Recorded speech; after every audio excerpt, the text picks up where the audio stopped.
was reflecting in his eyes.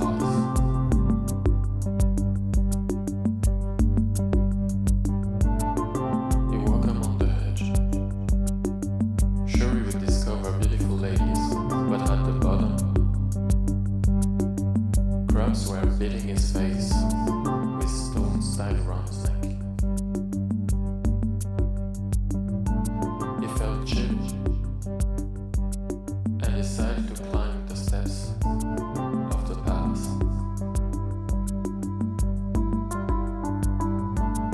and wait for a ship to go by.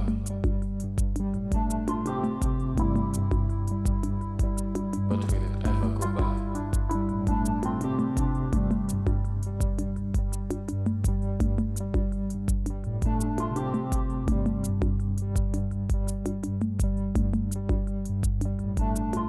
The sky in our city corresponds so perfectly that any change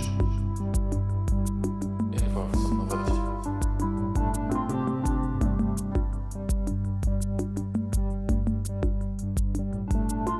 The birth of a nova, the expansion of a nebula.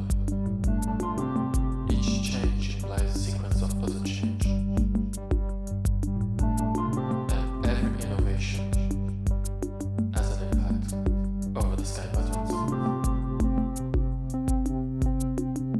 Every innovation, every.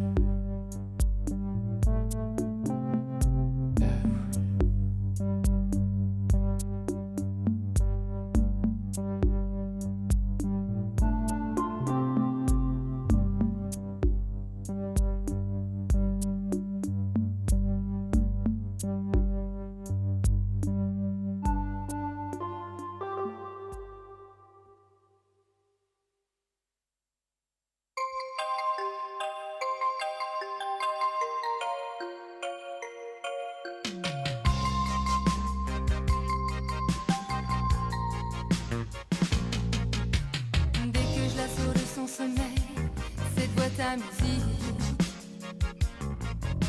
me ramène à coup sûr vers le soleil d'un séjour idyllique. Oh, je l'ai reçue en Italie, avec en surplus une nostalgie dont je guéris pas. Il était doux et ses yeux noirs parlaient d'amour, l'amour toujours. Et c'était fou de le croire. On dit, te rappelles-tu? On dit, toi que deviens-tu? Il m'emmenait danser souvent sur cette mélodie. Dans sa langue les mots semblaient fervents, teintés de magie. Bella, ho il cuore in gola per farti questa promessa senza parole. Nella mia mente, nei miei sogni, sempre ci sarai. Au fond de mon cœur, y a de l'Italie, sacrée Italie, dont je guéris pas. Il était doux, et ses yeux noirs parlaient d'amour, l'amour toujours. Say you hello to this nice place, room at the Salesas, and introduce this thesis or dissertations in 3 minutes, which is a very, very nice event. We long time start organizing at the university. We organize at the UNITA level. I think this is a celebration of the core activity of any researcher, which is their dissertation, which is a very important process that takes 4, 5, 6 years of work, and it's a real celebration of your work, and also a real challenge, because you have to condense 5 minutes or 5 years of your work in just 3 minutes, and I will not be probably possible to do that, and also do it in an enjoyable and fresh way, which is even more difficult. So just thank you for being here. Welcome to this event. Welcome to the UPNA, Public University of Navarre. And I will now introduce Joaquin Sevilla, who is going to run the show. Okay, so thank you for being here. And let's start with the Okay, thank you, Martin.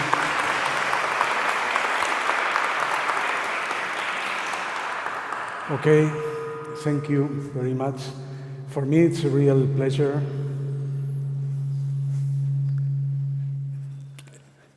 It's a pleasure to be here trying to conduct this this celebration of research, this moment of joy for these 18 contestants we have here to win a magnificent prize. And, well, I think I like also to welcome at least 13 people that are connected to the online presentation that we have now. This is a nice place, but it's quite bad for sound. Let's see if we finish adjusting because this echo for me is not such a big problem, but they have to fix the time and so on. Okay, better now.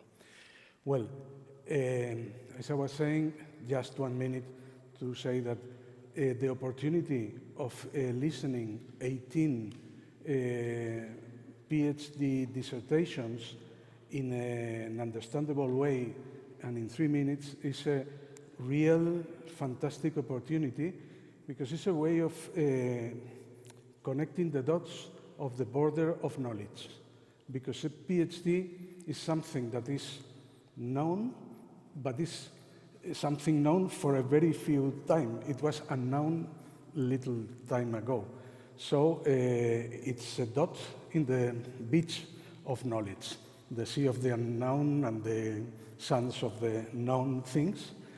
And normally we are used to, academics are used to be in this border, but in our own field only. So the possibility of looking to this beach in 18 different points is something that is really nice and possibility to enjoy. So I invite you to enjoy this time, not so much the jury that has to not only listen, but take notes and point and name a winner and so on, but for the rest of you, just relax and enjoy knowledge. So let's start with the first one. We have a heavy program in front of us, 18 contestants, but everything is going to run smoothly and perfect.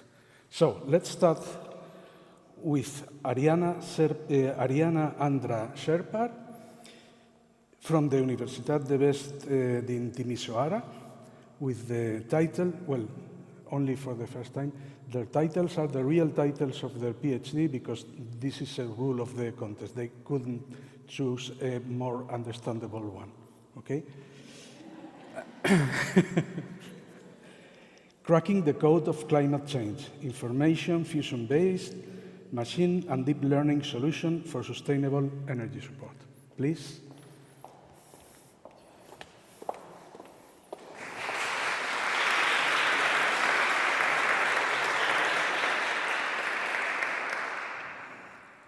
Imagine the sun burning your flesh the second you step outside.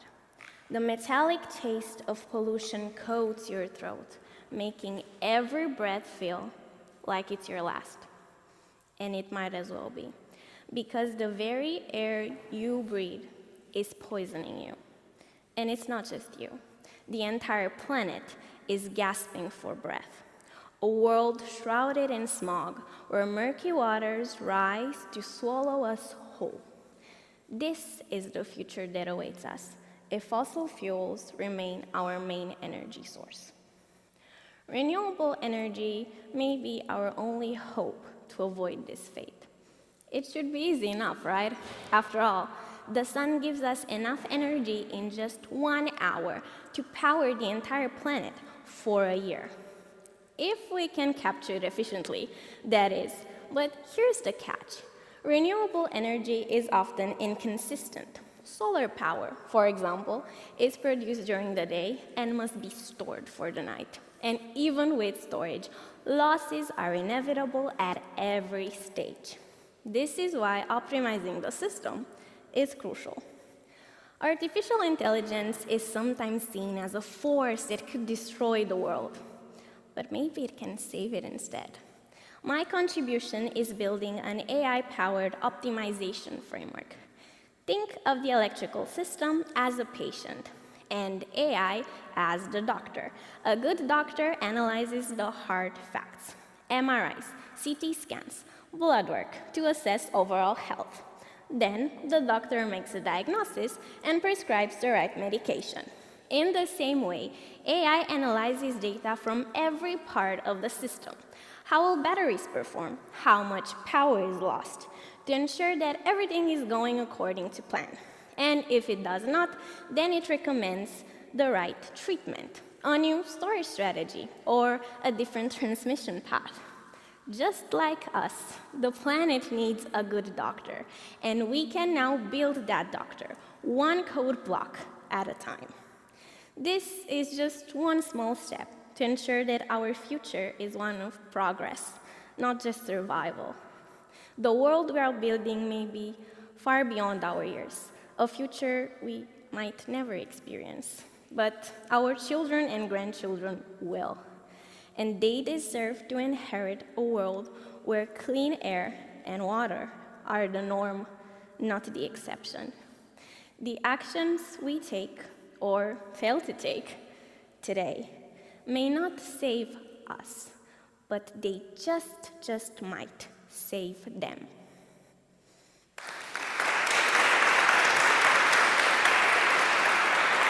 Thank you very much. Well, let's leave a couple of seconds for the jury for this difficult task to take some notes. Interesting, this AI. I think we're going to hear a couple of things more about artificial intelligence in this session.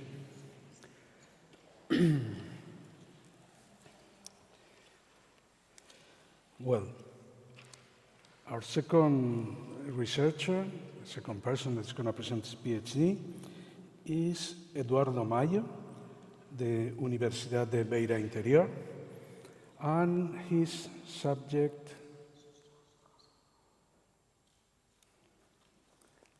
let's see if everything's okay. Okay, we follow. The title for Eduardo Mayo is Transferability of Intra- and Intersectorial Coordination Between Training and Competition in Professional Portuguese Football Players. So, switching from solar energy to football. Ms. Eduardo, all yours.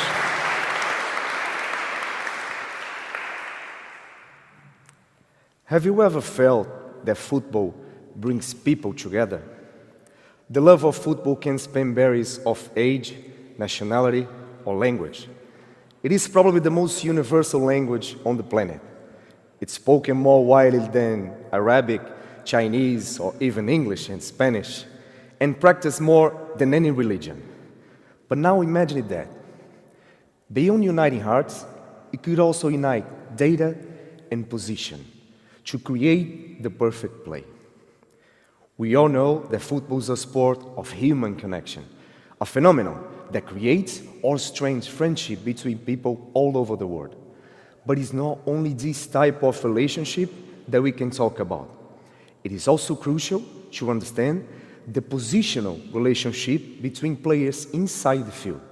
Because at the end, what we all want is our team working like clockwork. To do this, I started by watching hundreds of games, analyzing movements that seem random, but they are not. I studied how players communicate with each other, within their group, and with the whole team. What have we found? With the help of technology, players naturally find their place. Like the GPS we use for this work, like you guys use on the street to drive to a final destination, they naturally find their place in the field. It feels like intuition, but it's not. It's training, and it's also science. And you know what's funny? Football is one of the few sports that the clock never stops. Just like our life, and just like the relationships we have in our life, they are all precious, just like the positioning of the players in the field. And like I said in the beginning, this is a universal language. And my dream is try to help to translate this universal language into data that turns into victory. So we are building a model that predicts the perfect position for each player, based on behavior of the players in the training session, to transfer to the game. Because we all want to win games, we all want to build strong relationships between the players inside the field. So the time, the relationship, and everything about the training, we have to transfer to the game. Because every goal, every step, every run, everything we do in the field, including the celebration, starts long before. And the science can help us to achieve the dream of the perfect play. Thank you. Okay. Thank you very much, Eduardo. We have switched from solar energy to football data management. Now we go with our third researcher that comes from Universitas de Best din Timisoara. Her name is Beatrice Pierschak, and the title of the thesis is The Sale of Agricultural Lands.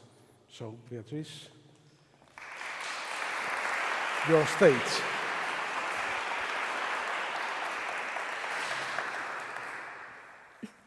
I bet that every one of you, for at least once, wanted or even succeeded buying land. And I know you went through some difficult times, standing there in front of an authority explaining to you all the paperwork that has to be done in order to finally buy that piece of land. Let me tell you something. You are not alone. Everybody went through all this trouble. And when I say everyone, I mean everyone, starting from ancient times. Not only you need money to buy land, but you also need your documents updated and correctly prepared. Still, may have the surprise to hear that you're not qualified. This is because you cannot buy any land you want, and vice versa. You cannot sell your land to anyone you want. Unfortunately, this is how a war starts. In the Bible, there's the first written rule about this subject that says, if one of your fellows becomes poor and sells some of their property, their nearest relative is to come and redeem what they have sold. This is called the right of preemption.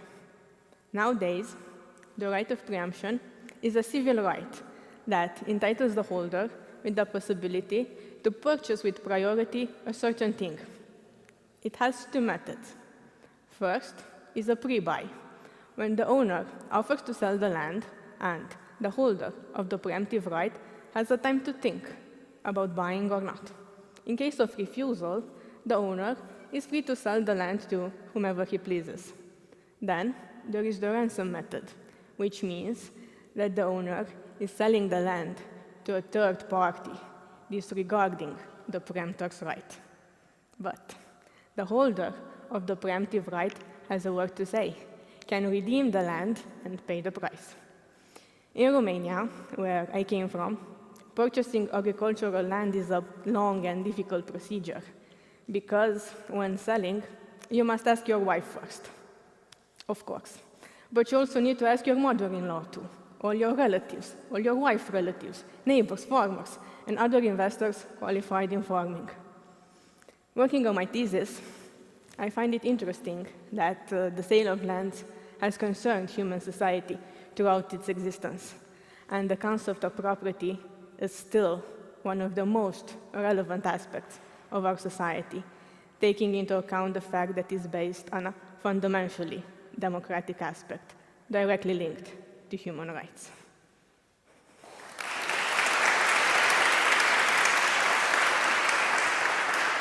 Thank you very much, Beatriz. Well, we have three things to keep in mind: solar energy optimization, football relations, rights to buy land. Let's see how much I am able to remember as time progresses. Okay. I see most of the jury has already finished taking notes. I'm still doing the homework. Let's go with fourth researcher, Paula Gómara from the Universidad de Zaragoza. And the title is Study of the Physiomolecular Mechanism that Underlaid the Influence of the Sporulation, Environmental Conditions on Germination, Dynamics and Resistance of Bacillus spp spores. When you want, this is your stage.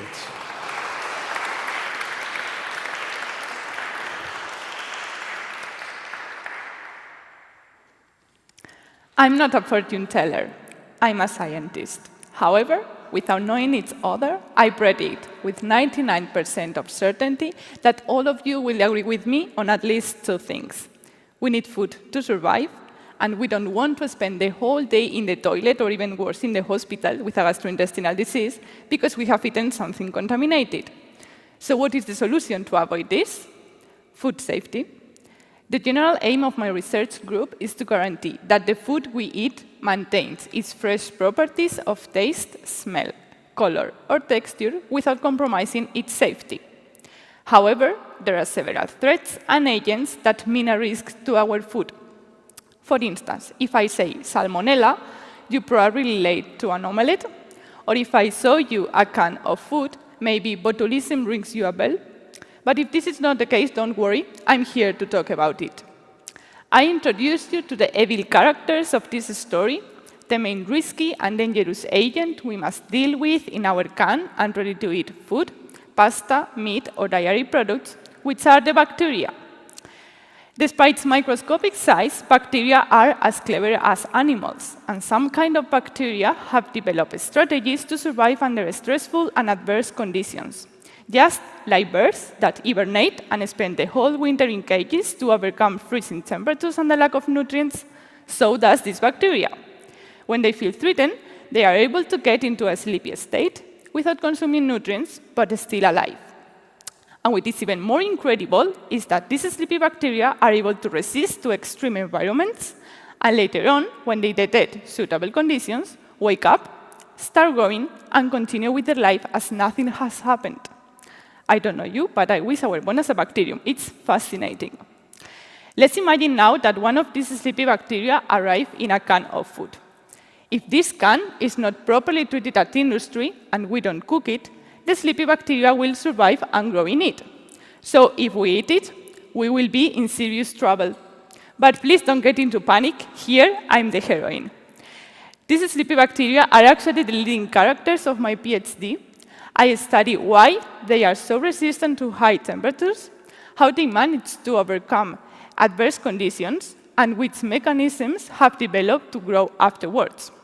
In this way, I'm recovering all the key information to design the perfect plan to attack these sleepy bacteria at industry so that they cannot survive in our food anymore, and in this way allow us to still enjoy all our tasty meal without including bacteria in the menu. Thank you.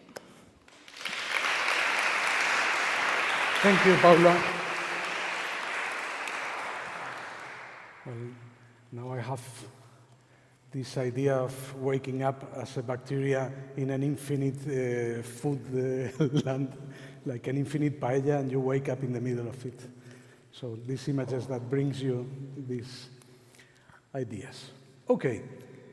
Let's go now with our fifth researcher, Andrea Bantu, coming from the Universitas Transilvania in Beresatov. And the title of the talk, of the PhD, is Uncertainty Quantification in Deep Learning-Based Classification and Regression Application to Medical Data Images. So, come to the stage and enjoy your 3 minutes.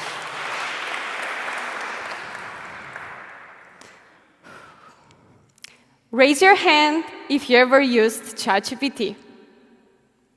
And how many times did you doubt its answers? We have all had that moment when, while interacting with an artificial intelligence model, we asked ourselves, how confident is this model about its output? If we have doubts about a simple suggestion these models generated in a simple context, let's imagine a different scenario. Approximately 375 million computer tomography scans, known as CT scans, are done yearly worldwide, increasing by 3 or 4% each year. Now, let's imagine you are a medical doctor. Every day, you work with dozens of these kinds of medical images. Every day, you need to analyze these images to make a diagnosis. To ease this work, you can use an AI model to identify abnormal tissues. But can you trust the answer in this case? AI models have uncertainties like we humans have. I explore methods that quantify these uncertainties to gain the trust of the end user in the specific context of medical images. You may wonder, what kind of AI tools can be used to analyze this kind of data? Well, for that, I use an image segmentation model, which is a neural network, also known as a deep learning model. I know, yet another fancy term. Neural networks act like babies. They are always hungry and need food to develop properly. They are hungry for data. The more data, the better the quality of the output. When a neural network is fed with images, it will try to classify pixels according to a specific task, such as identifying tumors. For tumor segmentation, the quality of the output needs to be as precise as possible to avoid misdetection, because early tumor detection saves lives. And medical images are used to trace this evolution in time. It's thus crucial to show the regions where a model wasn't confident in order to take proper action.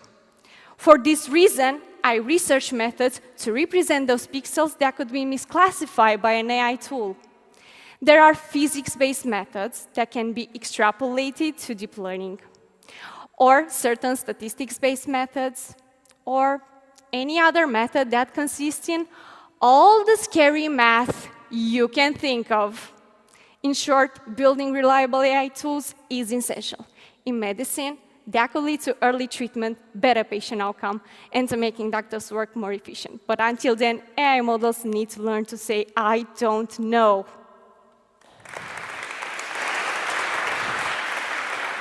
Thank you. Not only bacteria are hungry, also neural networks are also hungry. A lot of hungry things under study by our researchers in these PhDs. Okay, let's go now with the following. Number 6 in this contest, Linda Trifiro, coming from Universitas del Estudio di Torino, with the title of the PhD, Herpes simplex virus type 1, exploit lipid metabolism, implication of viral infectivity and Alzheimer's disease. Please, Linda, come up here and enjoy your minutes.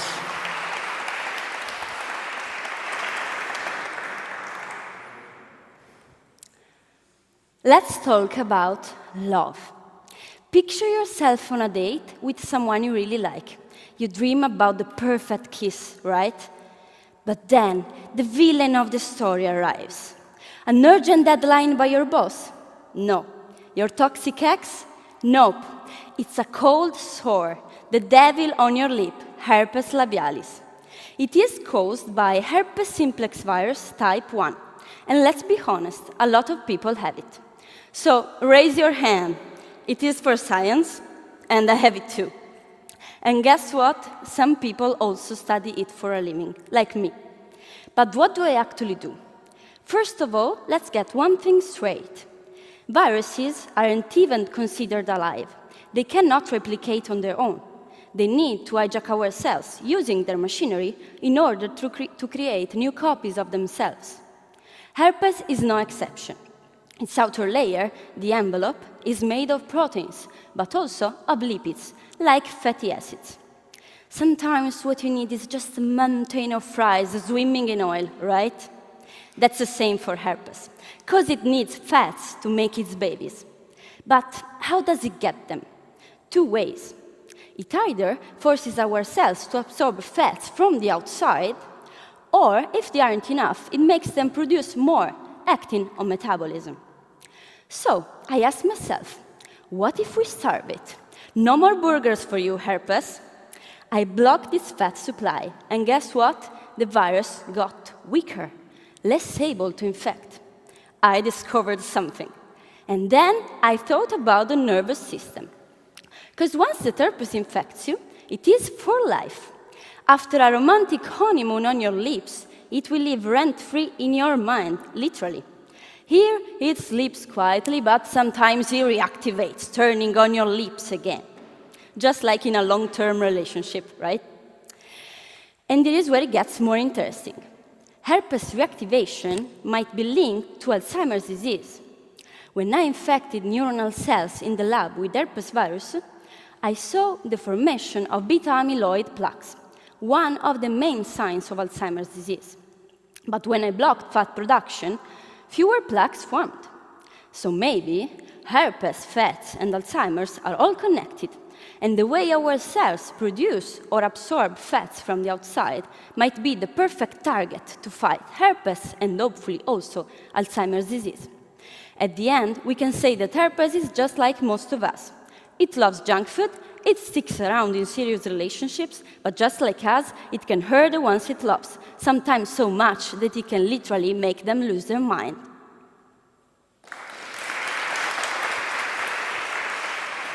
Thank you very much. I keep all the time doing silly jokes with their magnificent works, and this one is really not to make jokes. It's so important to get to know better Alzheimer's disease, and the possible relation with viruses is really an interesting approach. I've seen that we have in the live connection 33 people connected. So even more people is watching us from home than here presently. This is not to pressure our next researcher that is coming up to the stage now. Saleh Abouzir from the Universitat de l'Estudi di Brescia, with the title, Full-Scale Application of UASB Technology with Granular Biomass for Pretreatment and Energy Valorization of High-Load Wastewater. So, come up here. Your turn.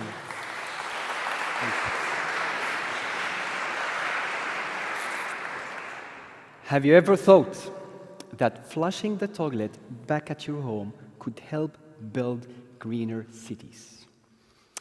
Every day, millions of liters of toilet water are wasted.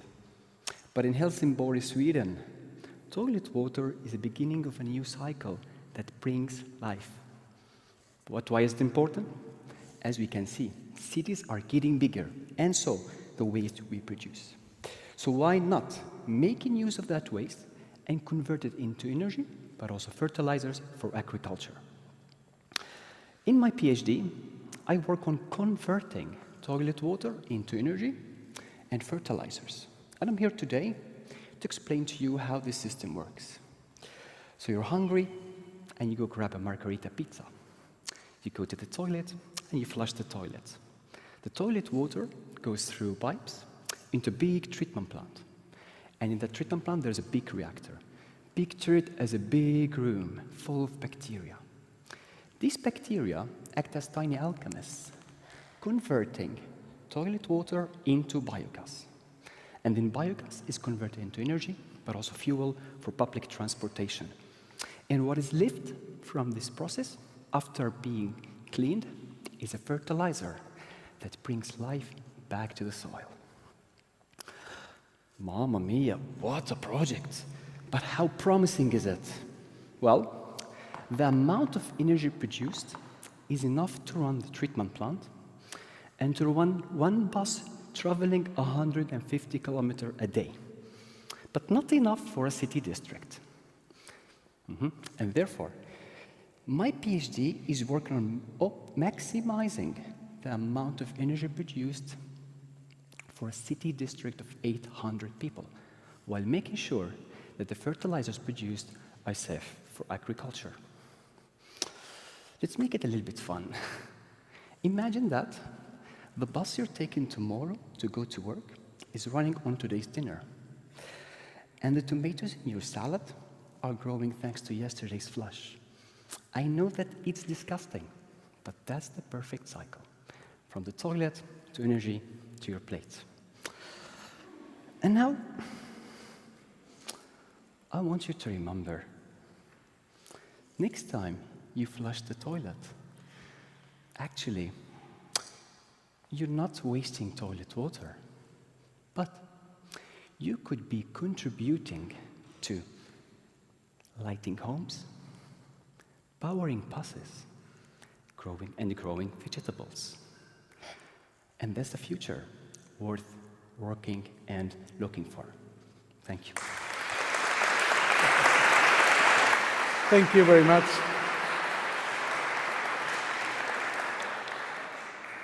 What a surprising way of looking at the circular economy. Not exactly of money, but of other things.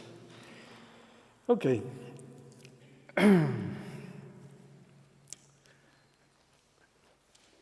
Jury needs some time to keep in mind so many interesting things and take notes, because 18 people is a lot of people to remember.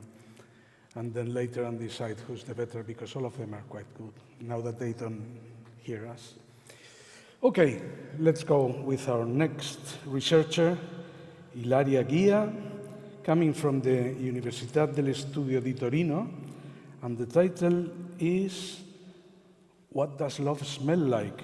Studying dopamine in mouse olfactory bulb to understand how sexual odors are processed in the brain. So we change odors now. Come on, Pia. Your turn. Enjoy.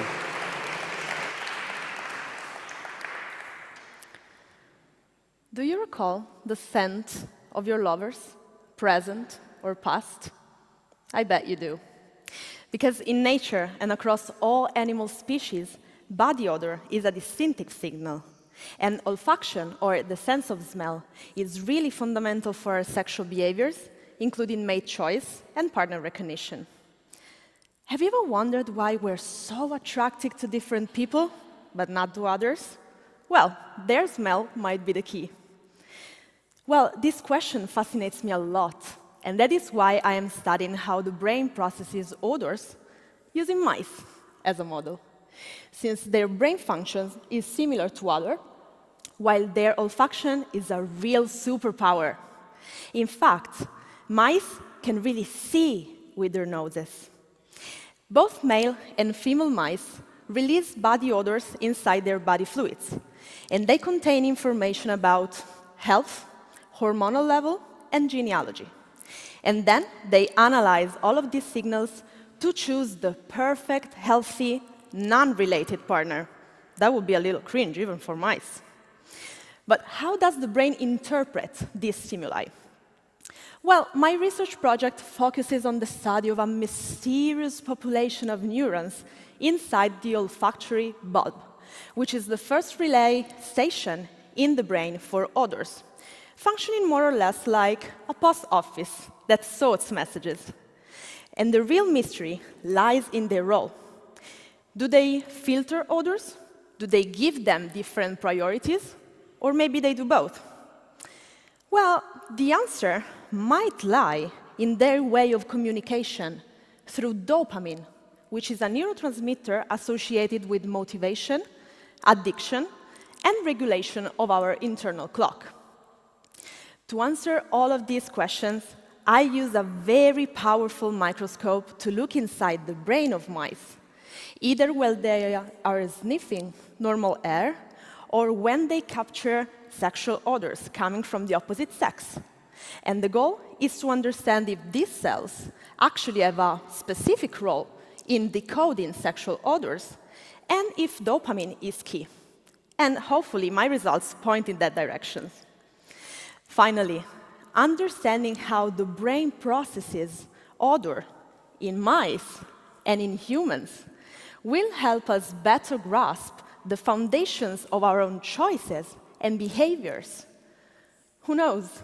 Maybe in the next future, someone might even create a new dating app based on scents instead of pictures. Thank you. Thank you very much.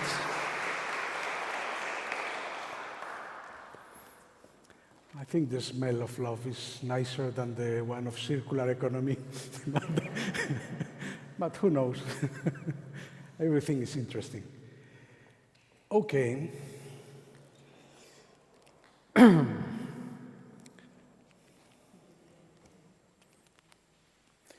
As I was part of the jury 2 years ago, I remember how I suffered taking notes of these things. So I'm trying to give some time, even though I know that it makes the event a bit longer, but it's easier for the jury to remember and to appreciate the effort of all these people. Like, for example, our contestant number 9, that is Núria Llorente, from the Universitas Mont Blanc, that is going to explain her PhD entitled The Politicization of Borders and Shaping the Identity. So please come up here, Núria, and enlighten us.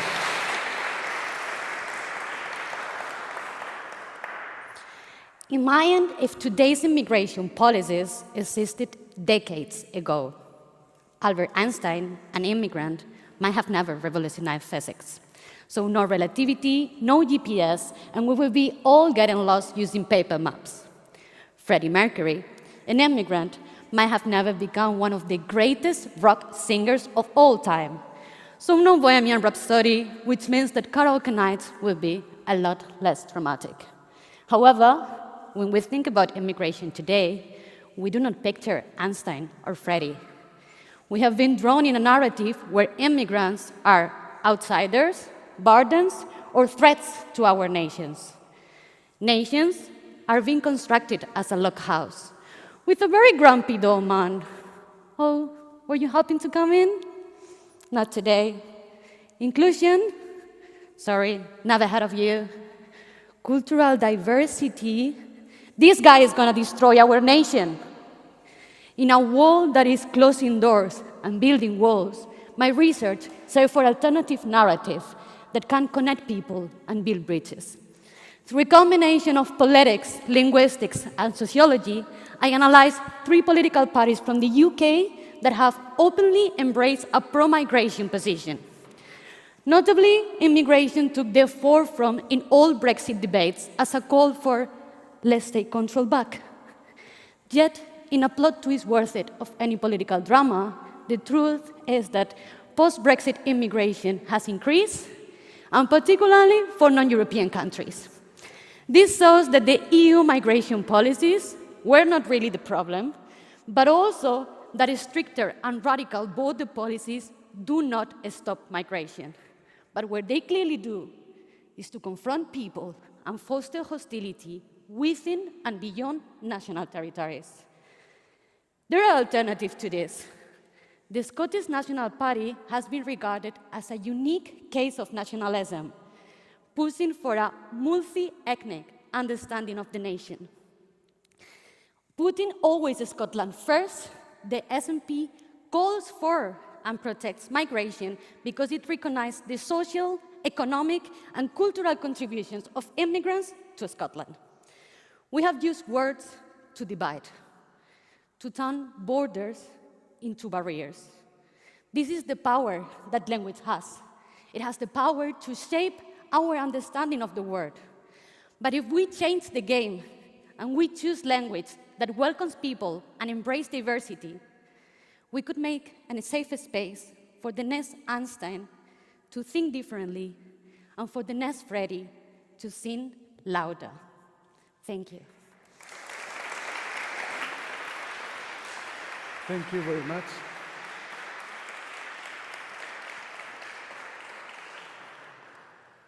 Amazing call for humanity, for integration.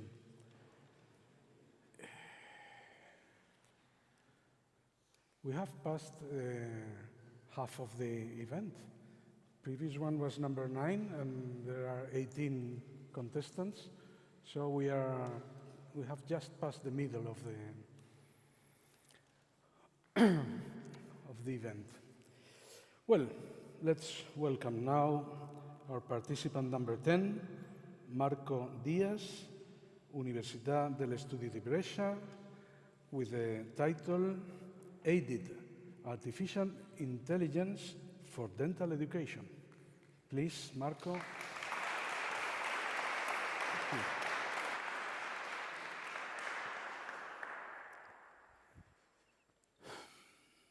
Pain. We have all felt it, right? Now think just for one moment about the worst pain you ever felt. You remember it, don't you? But how about if this pain, your pain, lasts forever, getting worse every day you work? That is what happened to up to 93% of the dentists, including me. That's because when we are working, treating patients, we don't realize that we are like this for hours and hours. But this muscular stress will lead to long-lasting pain. This problem actually starts very early in the dental school because despite of all the training, it's very difficult for the students to understand and to know if they are working in the wrong position or not when they are treating somebody. It's difficult for the teachers also, because there is no tool for helping them. This problem makes dental students start feeling pain even before they become dentists, and it affects women much more, that even follow us when we are not working.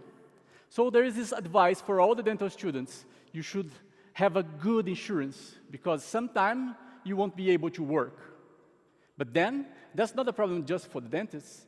That's a problem for everyone, because when dentists are not working, then the waiting times for having dental treatments are much longer. But what if dentists could know exactly when to adjust their posture? In my PhD, we put together dentistry, medicine, engineering, informatics, ergonomics. So now we have an artificial intelligence assistant to help professionals to understand when they are working in the right position. And it sees green lines when everything is okay, and red lines when it's not. And it alerts, so the professional can adjust the posture right away. This tool can stop injuries even before it happens. And it can be used in every single profession. This artificial intelligence uses no sensors, no special clothing, and it can see, and it's working. So let's think about the future where AI is there to make our lives better, to stop the pain, to improve everybody's lives. This system is already there. It's a matter of using it. I would like a future like this, don't you? Thank you.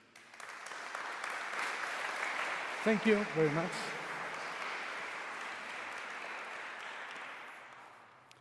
I think we all want a healthy dentist. We want to have the dentist as far as possible for most of the time, but in case you really need it, at least a healthy dentist is much better, as anyone else, on the other hand.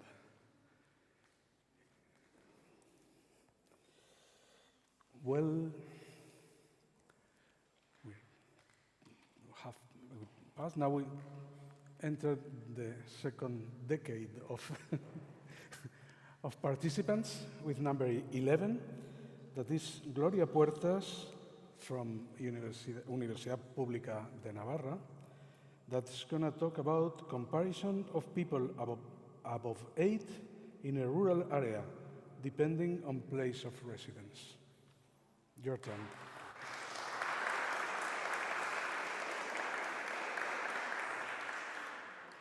All of you have grandparents, and most of you have a good chance of becoming 80 years old because you live in a country with good health and social services.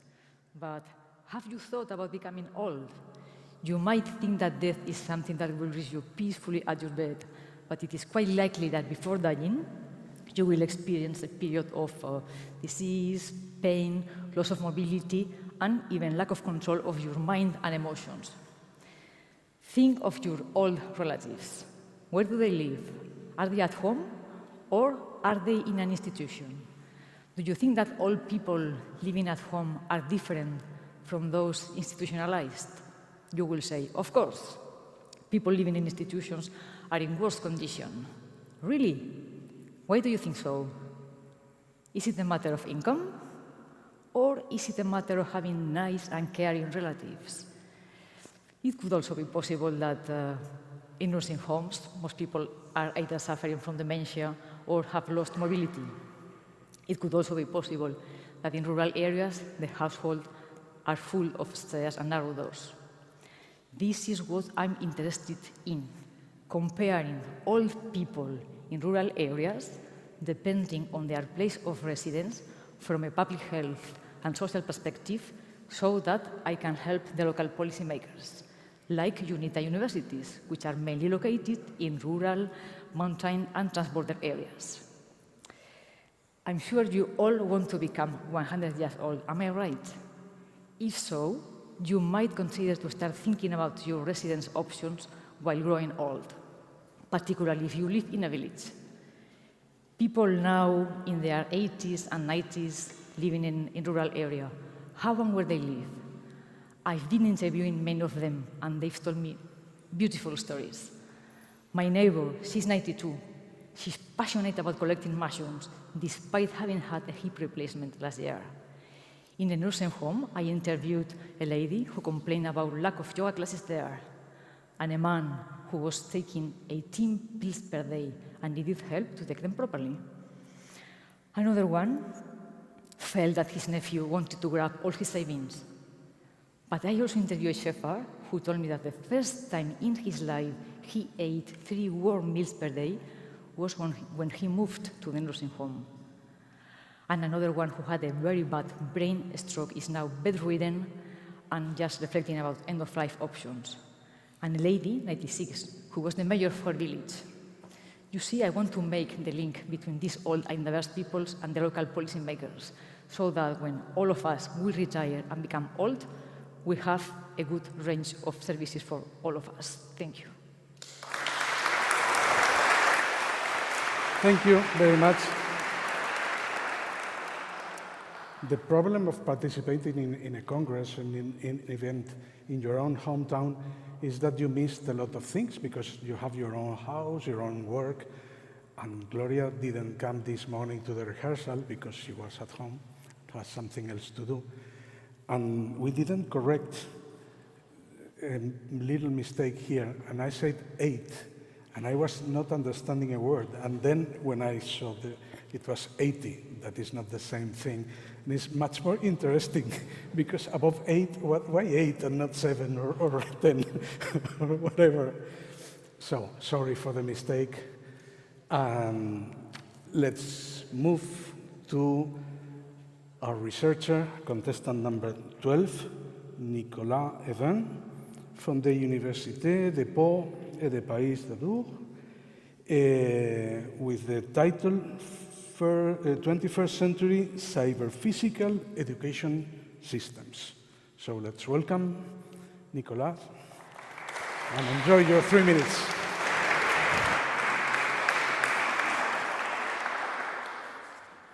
Artificial intelligence is going to destroy education. At least, that's what some people say, but let me ask you, When was the last time you learned something? Not memorized, not only for an exam, but learned so deeply that you could never forget it. My research is about how artificial intelligence could revolutionize education. For centuries, education has followed the same formula: a teacher, a student, and a very well-defined study program. But this system was designed in a time where knowledge was hard to find. Today, knowledge is everywhere. One click, one search, one ChatGPT prompt, and boom, you get the answer. But have you really understood it, or have you just witnessed fireworks of information? Imagine this. You're alone on a small boat, lost in the middle of a huge ocean. There is no land around you, just water, waves, and sometimes even storms. This ocean is the ocean of knowledge. Big, beautiful, but also confusing. Now, how do you make your way? I am building a lighthouse for learning, an autonomic cyber-physical system for education, a smart system with artificial intelligence to help students find the best learning path in this huge ocean of knowledge. A lighthouse that doesn't just beam light randomly, but understands every student's position and pace. Think of it like a smart GPS. I am designing a knowledge graph that interconnects concepts to personalize learning and develop competencies for success. This system can understand learning interaction and adapt the learning experience. For instance, if you learn better with videos, it gives you videos. If you prefer exercise, it gives you exercise, and so on. Now, you might be thinking, great, but what about the teachers? They will become the lighthouse keepers, have the visibility on every student progression, and do what they always wanted: mentor, inspire, and guide. I don't think AI is going to destroy education. It's tearing down old walls to build new paths. It's shifting education from carving knowledge into stone to nurturing it in fertile soil. And maybe, just maybe, in the future, we won't need exam anymore, because every step in our learning will leave an indelible mark in our memory.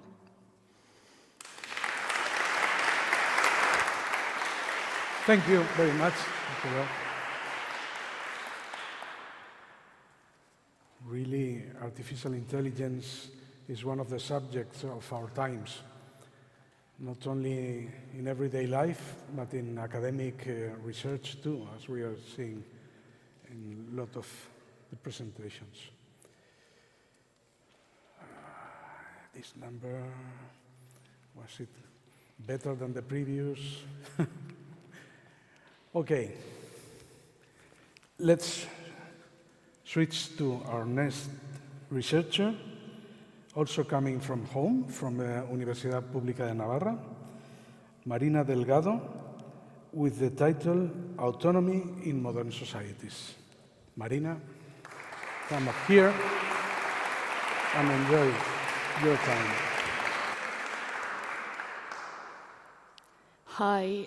So, have you ever thought that we live on a floating rock and that our lives are ruled by laws that we made up? Sorry for the existential crisis, I'm a philosopher, but let's start from the beginning. Since humanity has been a thing, we have lived in groups in societies. And groups of human beings have a very particular characteristic. We have power, and power needs to be managed. So we create laws and institutions that help us manage that power. For example, monarchy, or a communal farm and the right to use the farm, or property and a punishment for stealing property. But for most of history, if you ask any member of any given society, they will tell you that they didn't make the rules. The rules came from their god or their gods, or from their ancestors, or the divine rights of their kings. This is what we call a heteronymous society, a society in which its members feel as if their laws came from outside the society. However, something very special happens in ancient Greece. Suddenly, the citizens of Athens are actively taking part in the making of their own laws, and they are aware of the power they have to make those laws. This is the birth of democracy, as you know, and with it we see a bright spark, autonomy. This is the concept I work with in my thesis with the help of philosopher Cornelius Castoriadis. And autonomy is the power we have as a society to make our own laws. But of course, with great power comes great responsibility, and the making of a good society is in the way we exert this power. We can't just remake our laws every time it's convenient for us. The true notion of autonomy is in self-limitation, and the true importance of autonomous societies is that they must admit the responsibility they have in the making of their own laws. We should not be able to escape this responsibility. If you think of your democracies right now, do you feel as if the laws that rule your life, you can actively take part in changing them? Do you think women do? Immigrants? Disabled people? So, for this, we need to act on a project of autonomy. To act on a project of autonomy, we need two things. We need passion and praxis, two very simple but very complicated things. With them, we could make our laws a bit fairer and our world just a bit better. A better floating rock. Thank you. Thank you. Sometimes very complex subjects have a very simple title, and the contrary. This was, I think, the shortest title. Autonomy in Modern Societies, 4 words. That is not so simple, the development, and we've seen titles with really worthy titles. Okay. Ready? Your numbers are in the right box. Okay. Let's move to the next researcher, our next contestant, Rowena Matthew, from Universitas Mont-Blanc, with the title Electric Vehicles, Solar Energy and Storage Potential. Rowena? Your stage. 1,400 euros. That's the average energy bill of a French house in 2024. Now, a lot of factors can affect this price of energy. Some are in our control and some are not. Like in 2022, when geopolitical reasons caused the price of energy to skyrocket. It was a weird time. I remember wearing a lot of sweaters at home so I wouldn't turn on the heating and my energy bill would be lower. But what if you didn't have to worry about your energy bill? What if you didn't have to worry about where that energy comes from or how to use it? Instead, you could produce it yourself and use it with little to no cost.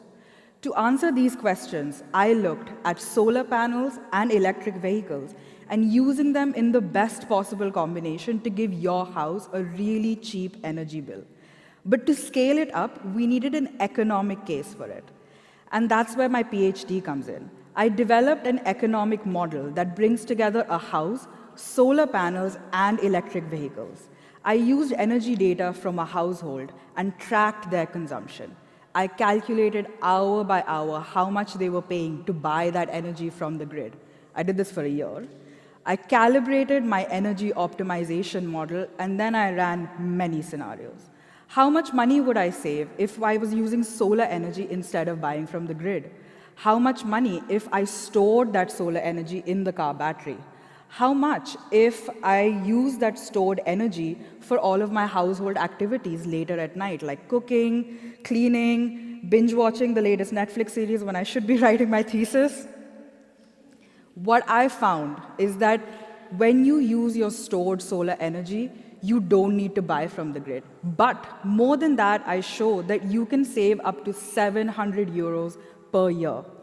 That's half of your bill gone, most of your worries. And instead of wearing sweaters, you can use those 700 euros for something better, like buying baguettes. It's the same as buying 700 baguettes in a year. So forget economics, we're doing baguette-onomics now.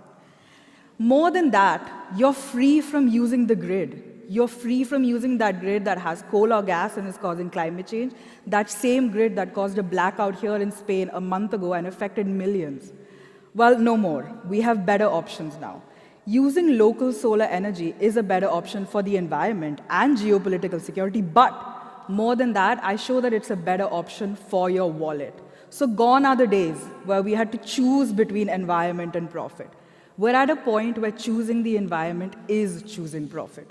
So this is the world where we get to save on our energy bills and buy a mountain of baguettes if we want. And this better world is within our reach. And the best part, it makes economic sense. Thank you. Thank you very much. Well, I think this baguette economics is a fairly nice complement to the circular economy that we heard previously. It's a nice combination. Okay, now we are at the omega-3, that in this case is not a fatty acid, but is omega-3 means 3 to the end. We are the third from the tail. Number 15, Ioana Netcu from the Universitatea Transilvania din Brașov, and the title is The Role of Green Finance in Sustainable Development. Please, Ioana, enjoy your 3 minutes. My colleagues talked about renewable energy, most of them, but who finances them? Well, me. Not me, the thesis topic. And after 3 years of studying, I do not know what green finance is.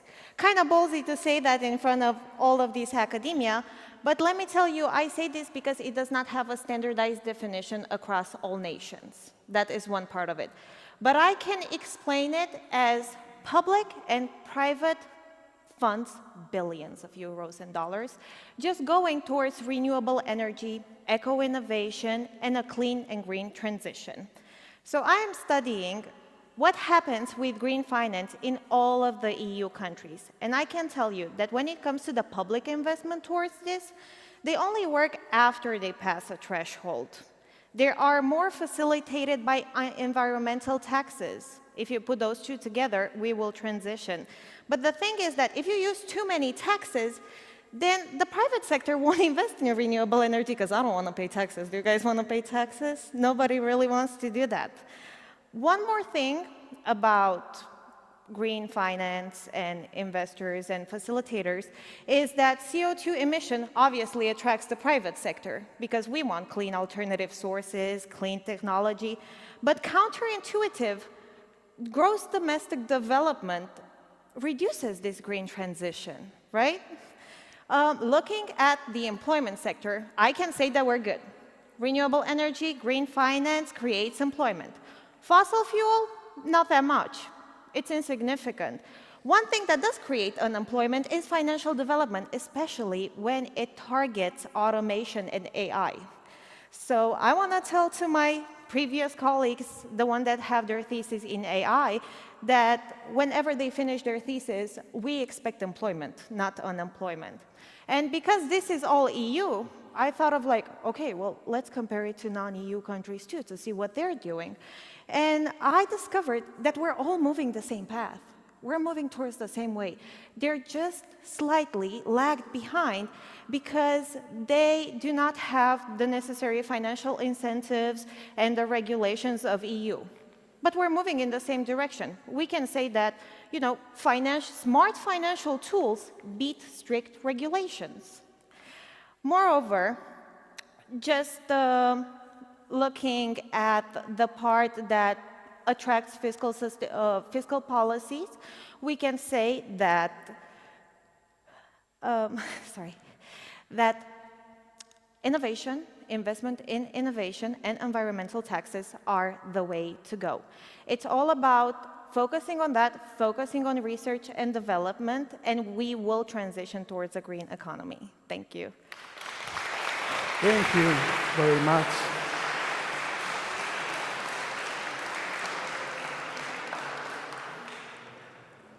How difficult it is to speak and fix time and see here the numbers change color from black to orange, unfortunately not to red at any moment.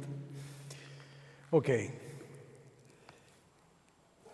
We go now with researcher number 16, Sara Bescos from Universidad de Zaragoza, and the title is Nanocarriers Based on Degradable Stimuli-Responsive Polymers for Drug Delivery. When you want.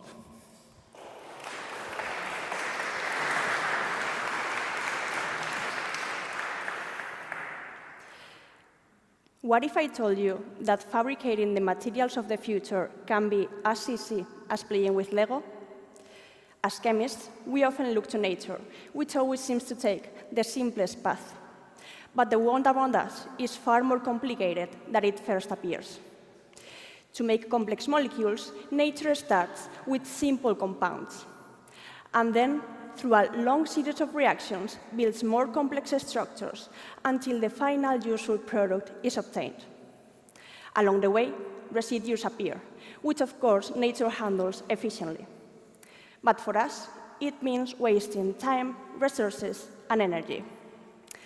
Kind of like when we cook, and then we have to clean up all the mess. So, what if we could make it just as easy? 20 years ago, a minimalist approach known as click chemistry appeared, and the idea was quite similar to playing with Lego. Lego pieces are simple, yet they can be easily assembled with just a click to create many different complex objects. Why not treat molecules the same way? We can design single pieces that click together through a chemical reaction that is clean and efficient, creating an almost endless variety of new materials. Since then, various types of reactions that fit this Lego chemistry idea have been explored.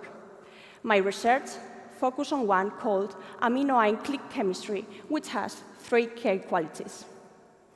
First, it occurs under conditions quite similar to those inside our body, without the need for complicated laboratory setups and offering possibilities for creating materials for medical applications. Second, one of the Lego pieces is a molecule called amine, which is present in many medicines. Therefore, we can link drugs to materials of our interest. And third, once the molecules are brought together through this click reaction, it can be unclicked. Just like molecular Velcro that sticks and unsticks, but only when needed. I like to think of myself as a builder, because my final goal is to fabricate a drug delivery vehicle that transports drugs exactly where they are needed and then release them on demand. This avoids distribution throughout the body, minimizing side effects, and also increases drug efficiency, reducing the need for large quantities. Imagine a drug that works only on a tumor without affecting the rest of the body. Achieving this with an environmentally safe chemistry is quite a challenging task, but a wonderful one, because it allows me to build pieces that could, one day, maybe, save lives. Thank you. Thank you very much.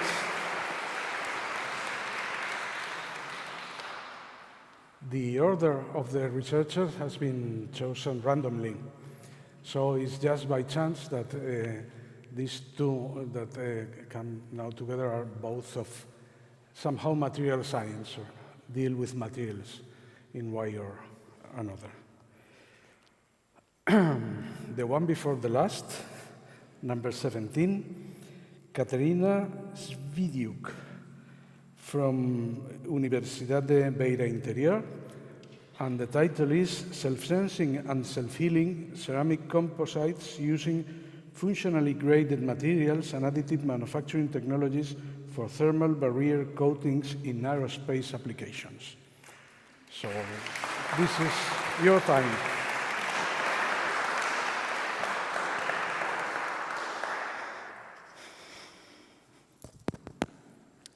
Materials. Materials permeate every aspect of our day-to-day lives.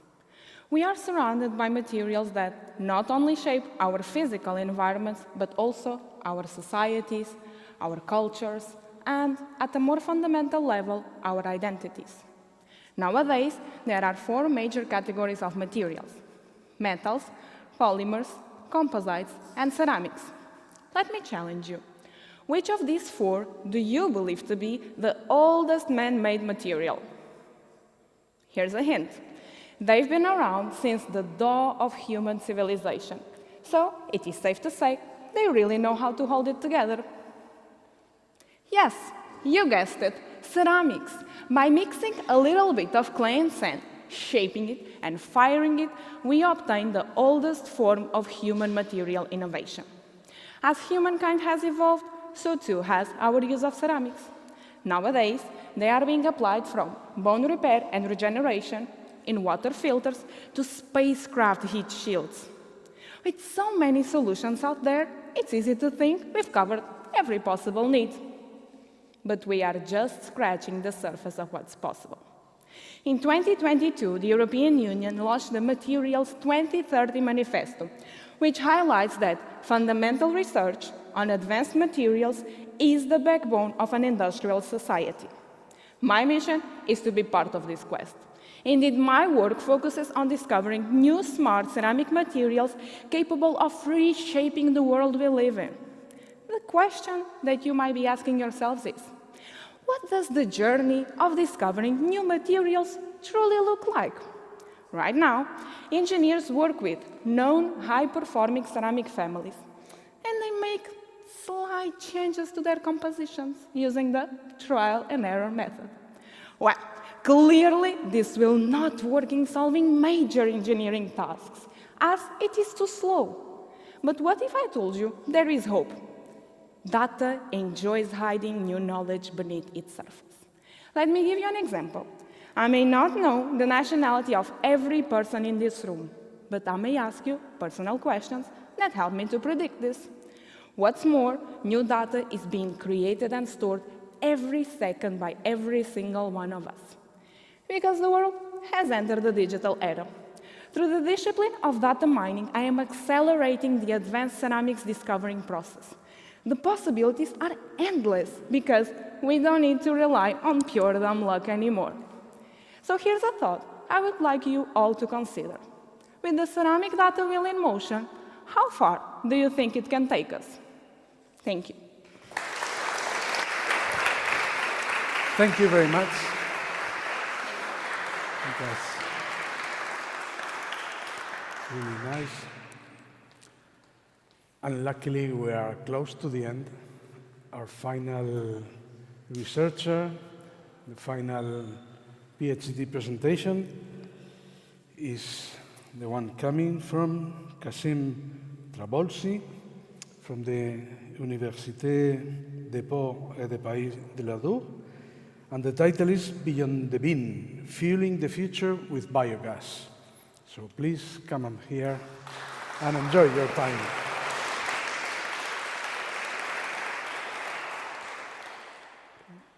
Let's play a quick game. Who here loves cookies? Okay, now imagine this. You're enjoying your favorite one, savoring every bite, and when you finish, you sweep up the crumbs. Normally, they'd go straight into the trash, right? But what if those crumbs, along with food leftovers, farm waste, and even wastewater, could power your home? Sounds wild, right? But that's biogas, a renewable energy goldmine. Now, I'm super excited about biogas because it tackles 2 huge problems at once, waste and energy. Here's how it works. Biogas is made by breaking down organic waste in oxygen-free environments. But the catch is, it's only half methane, the fuel we want, and half carbon dioxide, a greenhouse gas we need to remove. You ask why? because CO2 weakens biogas. It reduces its energy value, damages pipelines, and prevents it from meeting the purity standards needed for homes or vehicles. On the other hand, CO2 removal methods are inefficient, expensive, and energy intensive. And that's what's holding biogas back from being a truly clean energy solution. That's where my research comes in, exploring smart material that can adapt and trap CO2, paving the way for a greener future and showing that waste isn't waste if we're smart enough to use it. Now imagine this. Imagine a smart material that acts like a smart trap. When CO2 is nearby, it snaps shut, locking the gas in, while letting methane pass freely, like a magnet, but only for CO2. So how does it work? By modifying its chemical structure, we can enhance its CO2 capture. That's what I do in the lab. I test this material from simple scenarios to the most complex one that mimic real biogas environments. We then refine them until they perform at their best. This isn't just about biogas.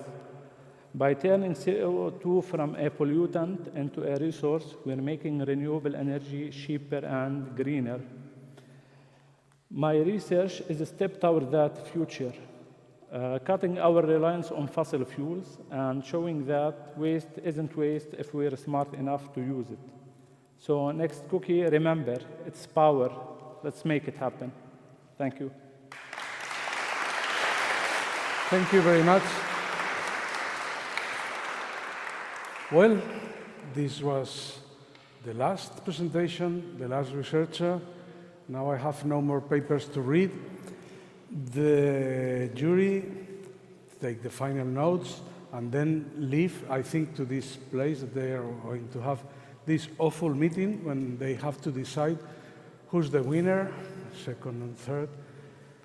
And I'll try to entertain as much as I can, let's say 5 minutes, 10 to the most, and then we have a break until the jury finishes their job, and we'll meet again for the prizes. So if you are ready, you can go there.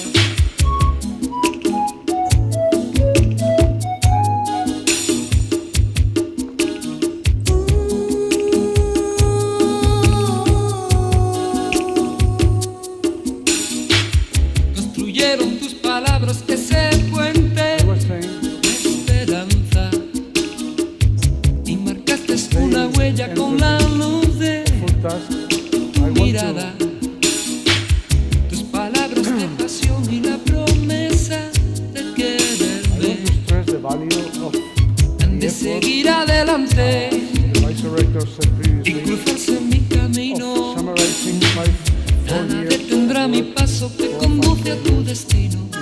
Tuya será mi casa, mi meta, tu llegada. Tuya será mi casa, mi meta, tu llegada. Tuya será mi casa, mi meta, tu llegada. Science, with artificial intelligence, with physical positions, ergonomics, a lot of different things.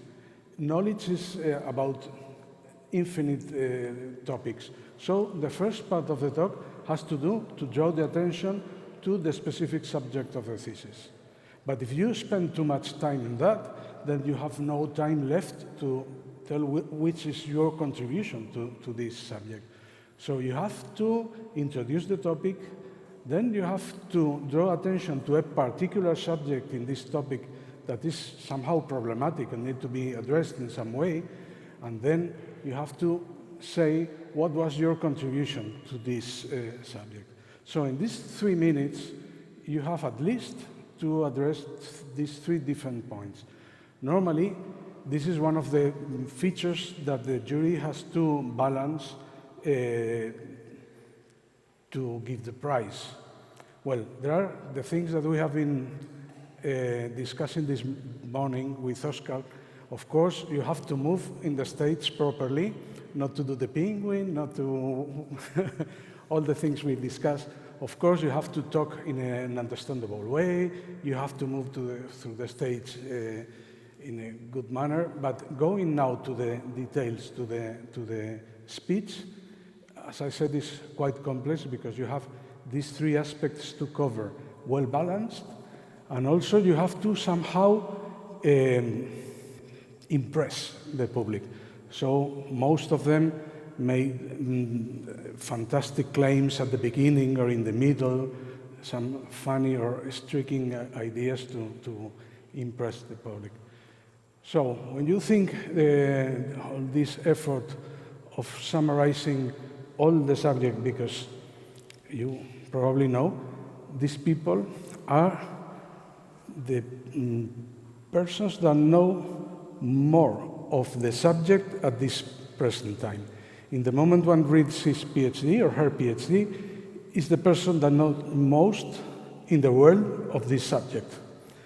So even though being the most wise people in this specific subject, you have to make it understandable to a wide audience and to transmit it in 3 minutes.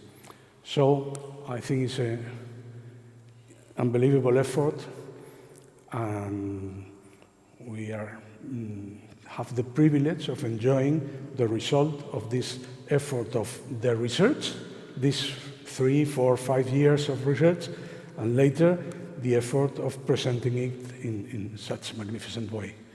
So let's give a round of applause to all of them, first of all.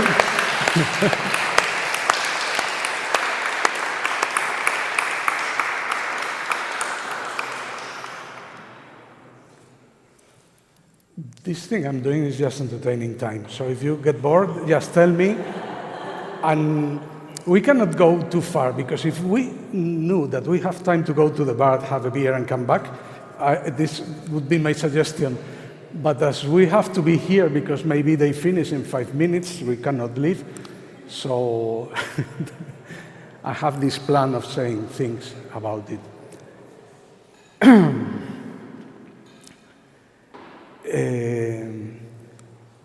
Another thing to congratulate the participants is only finishing a PhD. The end of the academic life, where I am now, is fantastic, because you have everything already done, you earn enough money to live as you like, you have nothing to prove anyone else, so you can devote your time to funny things like going up in a stage and address the people with anything you like. But the beginning is really hard. You have to fight for the money to live every time. You have to prove that you are a valid professional of science every now and then. In an absurd way, I think no other professional field needs to ask their professionals to prove that they are good at that so often.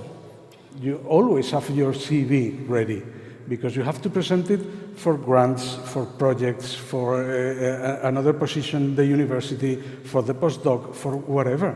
You need your CV every year at least once to present it and to be judged, and many times to be said, no, you're not good enough.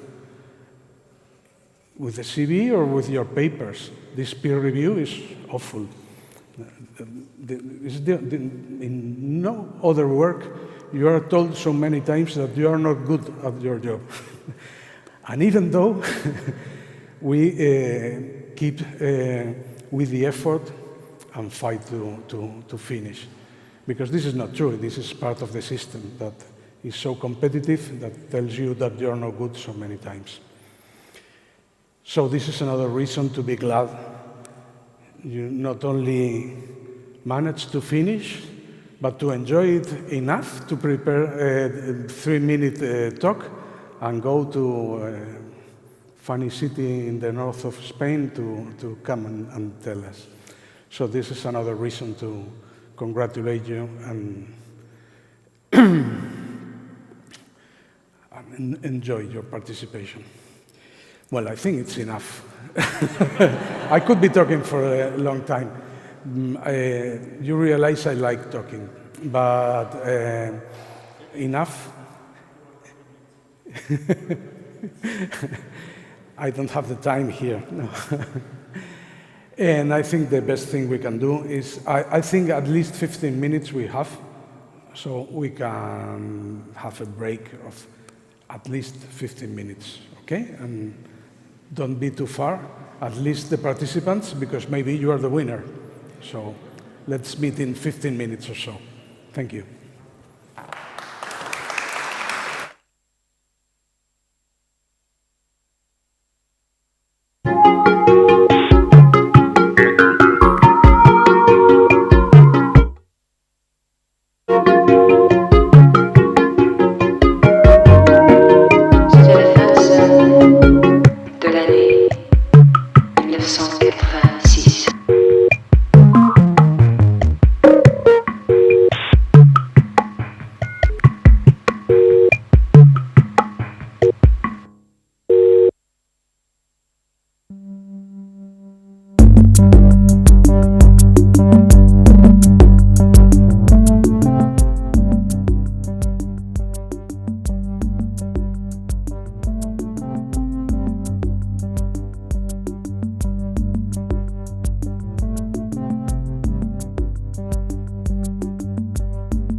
ta musique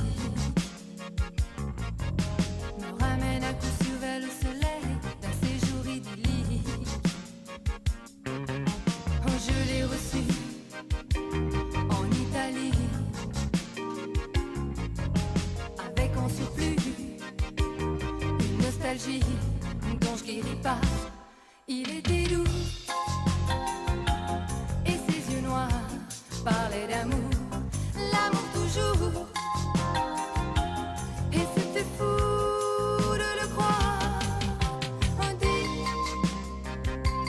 te rappelles-tu? On dit, toi que deviens-tu? Il m'emmenait danser souvent sur cette mélodie. Dans sa langue les mots semblaient fervents, teintés de magie. Bella, ho il cuore in gola per farti questa promessa senza parole. Nella mia mente, nei miei sogni, sempre ci sarai. Au fond de mon cœur, y a de l'Italie, sacrée Italie, dont je guéris pas. Il était doux et ses yeux noirs parlaient d'amour, l'amour toujours. Et c'était fou de le croire. Il était doux et ses yeux noirs parlaient d'amour, l'amour toujours. Et c'était fou de le croire. En toi, te rappelles-tu? Dis-moi, mais que deviens-tu? Oh, tu étais doux et tes yeux noirs parlaient d'amour, l'amour toujours. Et c'était fou de te croire. Tu étais doux et tes yeux noirs parlaient d'amour, l'amour toujours. Et c'était fou de te croire. Tu étais doux et tes yeux noirs parlaient d'amour, l'amour toujours. Et c'était fou de te croire. Tu étais doux et tes yeux noirs parlaient d'amour, l'amour toujours.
Why you wear your headphones?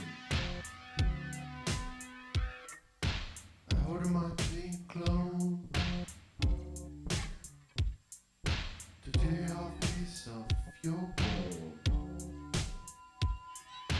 And tell me where is your zone? I will reach like a cyclone. Blow my tongue down into trombone. Playing for you my monotone.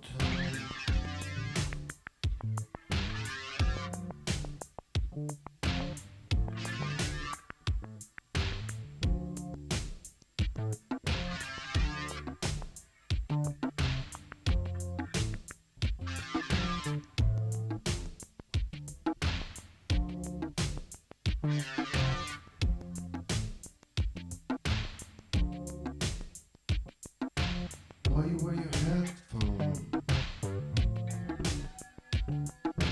I order my clean clothes. Get off piece of is your zone? I will reach like a cyclone. Blow my song down into trombone. Playing for you my monotone.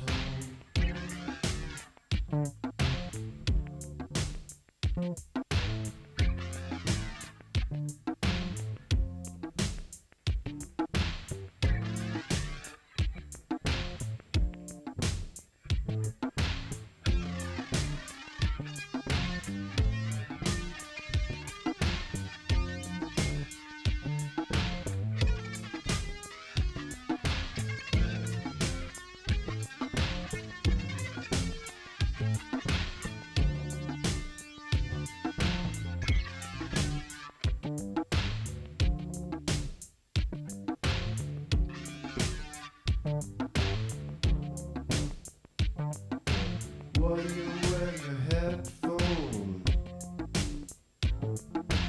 Order my twin clone to tear off your piece of your bone. Tell me where is your zone? I will reach like a cyclone. Blowing song into trombone. Wait for you, my monotone.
chance.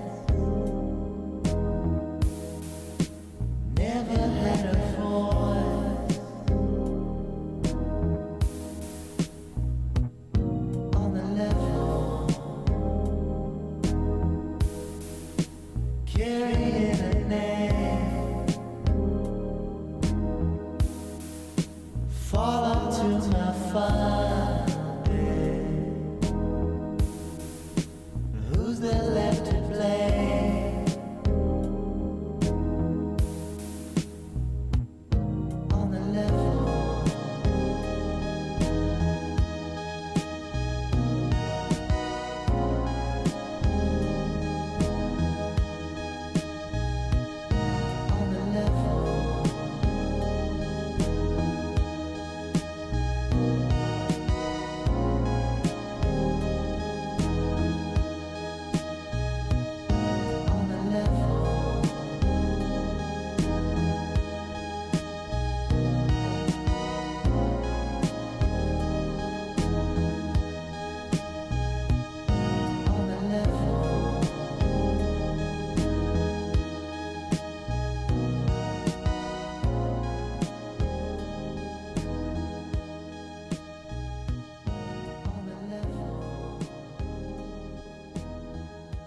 Well, there's a final decision of the jury.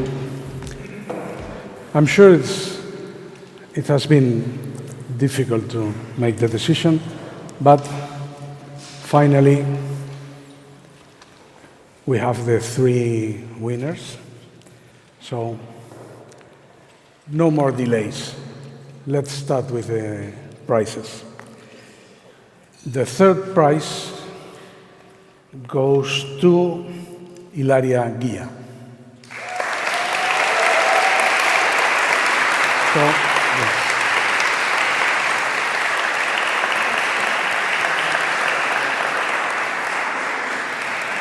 And Merche gives you the prize. As I told you this morning, it's a small thing.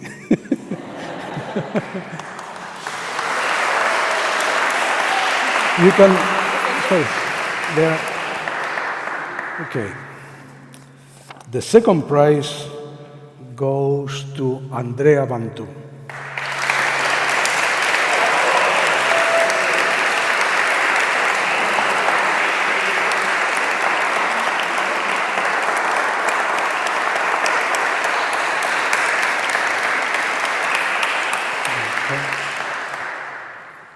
And the 1st prize, also to a woman, Rowena Matthew.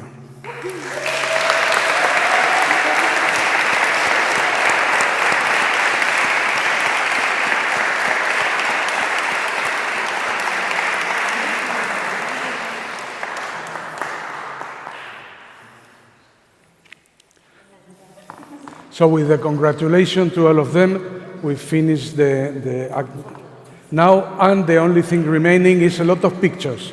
So the winners, family picture, and so on. But from the point of view of the act, I think we have finished here. Thank you very much, and to the pictures and fun.